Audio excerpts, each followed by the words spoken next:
It's pretty gross when you find a bug frozen inside an ice cube, and it's always nasty when you discover a 6-year-old pork chop at the back of your freezer encased in ice like a woolly mammoth corpse.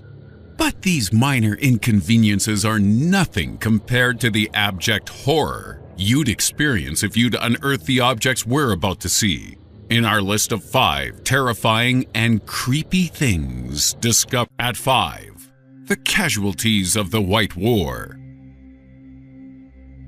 Have you played that pain-in-the-ass mountain map on Battlefield 1, where the Austro-Hungarians faced the Italian army?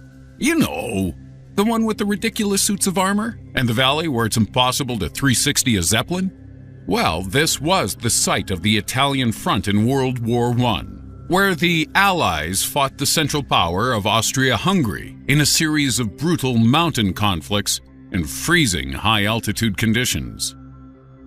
Also known as the White War, these battles later involved the forces of Britain, France, Czechoslovakia, the USA, Romania, and Germany, with nearly 5 million killed or injured on both sides on this front alone. But bullets and bombs weren't the only cause of death, as the occasional avalanche was thrown in for good measure too, such as the one on Friday the 13th of December 1916, which killed 10,000 men in a single day.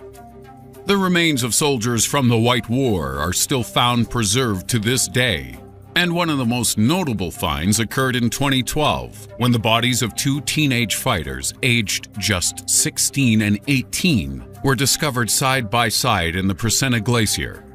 Fresh corpses are found on an annual basis as our planet heats up and melts these glaciers. And when this happens, archaeologists have to work quickly, as once the ice disappears, these bodies are left exposed to decomposition and the light fingers of ghoulish grave robbers. At 4, the Mumsicle. You don't have to go all the way to the Arctic to find creepy stuff frozen in ice, you know, as one North Carolina woman found out when she purchased a freezer from a yard sale. In June of 2016, 56-year-old Marcella Jean Lee offered a chest freezer for sale to her next-door neighbor for just $30, on the condition that she absolutely positively did not look inside. Marcella claimed it was a time capsule, and that members of her church would come by to collect the contents in a short while. I don't know how Ms. Lee thought this was going to pan out, but her neighbor definitely did look inside. And in there, she found the frozen body of 75-year-old Arma Roche, her neighbor's mother.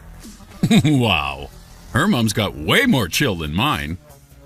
The old woman had died of natural causes, but for some reason her daughter put Mom on ice rather than telling the authorities. Marcella Jean Lee was detained on a $50,000 bond and later charged with the felony of failing to report a death. At number 3, the Frozen Feast. This entry is a little different from the rest because it describes an icy discovery that people knew they had to make, but really didn't want to.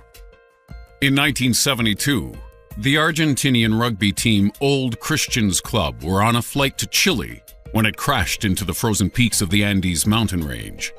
12 passengers died in the crash or shortly thereafter, and a further 6 had perished within the next week. But the real horror was still yet to come, as the remaining 27 had to find a way to survive in these freezing mountain conditions for months. Search parties from 3 countries attempted to find the stricken craft, but the rescue mission was canceled after 8 days, something the survivors found out for themselves by radio. At this point, I think I'd roll up into a ball and start crying. But these guys were made of sterner stuff. They realized they'd have to save themselves. And with next to no food on board this short-haul flight, that meant they would have to consume the flesh of their dead teammates. For 2 long, harrowing months, they survived in these horrific circumstances, at which point 3 players decided for a daring, last-chance, risk-all hike out of the Andes to find help. On the 23rd of December, the remaining survivors were airlifted to safety. In total, 16 of the passengers survived. Sadly, living long enough to see the corny Hollywood version of their story come out in 1993. But the reason this tale makes our list is because on the 18th of January 1973, 26 days after the survivors were rescued, a group of men led by a priest traveled to the crash site to bury the dead. And when they did so, they discovered the clear signs of the cannibalism which had occurred here, with the Andes Mountains revealing bits of horror that had taken place over the past 2 months. The priest and his men said nothing, and instead merely gathered what remains were left, buried them in a simple grave, and departed. A few members of the same group later went back to torch the whole place with gasoline just to make sure. But because everyone loves a grisly story, the surviving men were persuaded to admit what everyone knew at a press conference just a few days later, that these poor souls had to eat their friends and teammates to survive. And burning or burying their bones wasn't going to change the memory of that experience for anyone. At 2, the Hidden Valley. Something doesn't have to be creepy, gross, or dead to be terrifying, you know. And you can bet the glaciologists who found a giant canyon frozen in Greenland thought so, as the enormous valley they discovered back in 2013 is almost twice as long as the Grand Canyon. Makes you wonder how something that big can still be discovered in 2016. Don't we have Google Earth for that kind of stuff? Well, the reason this canyon was hard to spot is that it lies frozen under a sheet of ice, several kilometers thick. But by using radar images provided by NASA, a team of glaciologists deduced that beneath this ice sheet lies a 750-kilometer-long mega canyon over 800 meters deep and 10 kilometers wide, making it the longest canyon discovered on Earth to date. And while we now believe we've found everything of note beneath the Greenland ice sheet, glaciologists think there could be equally spectacular finds waiting for us underneath Antarctica. So come on, people! Spray those aerosols in the air and get this planet heated up so we can find out. And at number 1, Franklin's Lost Expedition. In 1845, a group of British explorers led by Captain Sir John Franklin departed on a voyage towards the Arctic, hoping to traverse the last unnavigated area of the Northwest Passage, which is something I hope to achieve on my wedding night. Anyway, Sir Franklin was a famous explorer with 3 expeditions and a strong history of naval service under his belt already. So it came as a huge surprise when he and his men failed to return, all 129 of them.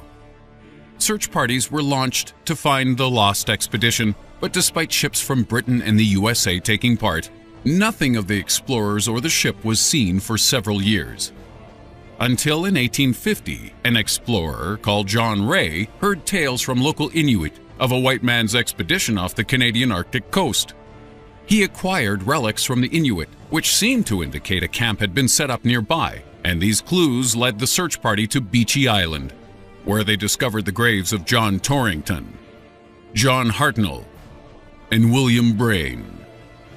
These men had died early on in the expedition, sometime between January and April 1846, but despite the Navy locating them in 1850, their bodies were not recovered until a scientific exploration in 1984 dug up their well-preserved remains from deep within the permafrost. We discovered then that the 3 men had died from pneumonia and lead poisoning. But what became of the other 126 missing sailors? Finding the answer to this mystery took a lot longer, and we still don't have a complete picture of what happened to this day. While we know that a large proportion of the crew died of pneumonia, lead poisoning, and scurvy, we also have evidence to suggest that many of the survivors also resorted to cannibalism to eke out a few more months of life. Yet, even after over a century of investigations, there are still many whose whereabouts is unaccounted for. In 2014 and 2016, the preserved wreckages of the expedition's 2 ships were found, but it seems the exact fate of most of Franklin's men will remain unknown for some time.